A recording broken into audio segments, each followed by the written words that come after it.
आज एक नई कहानी लेकर के आए हैं। जैसा करोगे वैसा भरोगे, जैसी करनी वैसी भरनी। एक बुढ़िया थी, उसका एक ही बेटा था। वह हमेशा यही सपने देखा करती थी कि उसके बेटे का विवाह होगा तो वह बेटा और बहू दोनों मिलकर के उसकी बहुत सेवा करेंगे और उसे घर का भी काम करने नहीं देंगे। धीरे धीरे वह दादी बन जाएगी और उसका घर स्वर्ग बन जाएगा। आखिर वह दिन भी आ गया जब बुढ़िया के बेटे का विवाह बड़ी धूमधाम से हुआ और वह दादी भी बन गई। लेकिन संयोग से उसका कोई भी सपना पूरा नहीं हुआ। बुढ़िया का बेटा तो बहुत काम पर चला जाता था। सुबह होते ही वह बुढ़िया का बेटा काम पर चला जाता था, पोता स्कूल चला जाता था।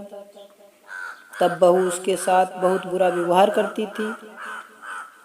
बहू बुढ़िया से घर में झाड़ू लगवाती थी, झूठे बर्तन साफ करवाती थी, टूटे फूटे बर्तनों में उसे भोजन देती थी। शुरू में तो बहू अपने पति और बेटे के पीछे ही बुढ़िया से झगड़ती थी, लेकिन धीरे धीरे वह अपने पति के सामने भी बुढ़िया का अपमान करने लगी। एक दिन टूटे बर्तनों में बुढ़िया को भोजन करते देखकर उसके बेटे को बहुत दुख हुआ। उसने अपनी माँ का पक्ष लेते हुए अपनी पत्नी को बहुत डांटा। पति पत्नी दोनों में बहुत कहासुनी भी हो गई। धीरे धीरे बुढ़िया के बेटे में भी पत्नी का विरोध करना छोड़ दिया। धीरे धीरे पोता बड़ा होने लगा तो वह अपनी माँ का विरोध करने लगा। वह अपनी दादी से बहुत प्यार करता था।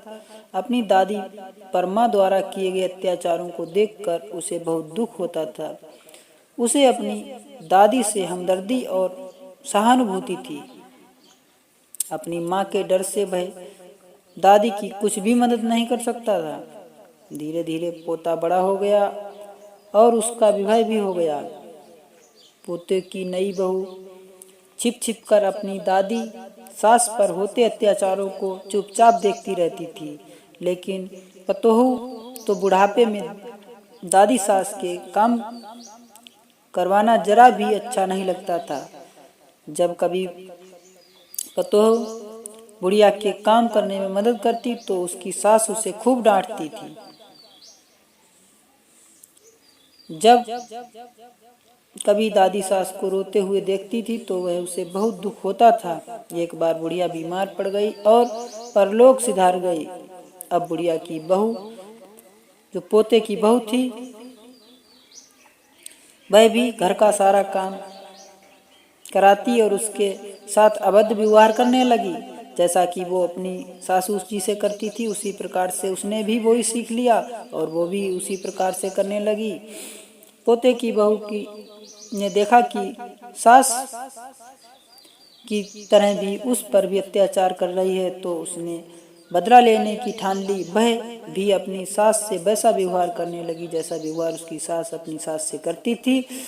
अब तो पोते की बहू अपनी सास को फूटी थाली में भोजन देने लगी। ये देखकर उसके पति और ससुर ने बहुत विरोध किया।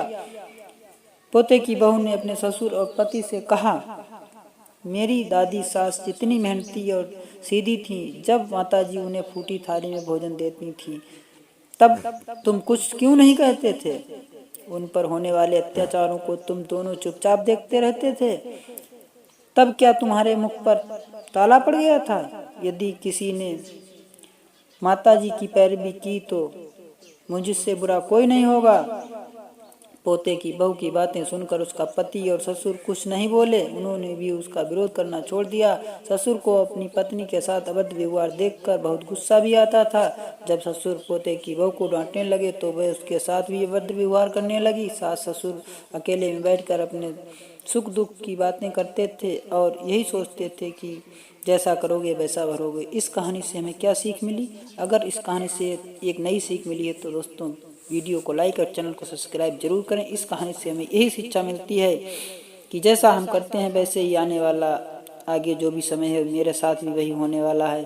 तो दोस्तों किसी के साथ भी दुर्व्यवहार ना करें, हमेशा अच्छाई की बात सोचें और दूसरे के साथ जब अच्छा करेंगे तो अपने साथ भी अच्छा होगा।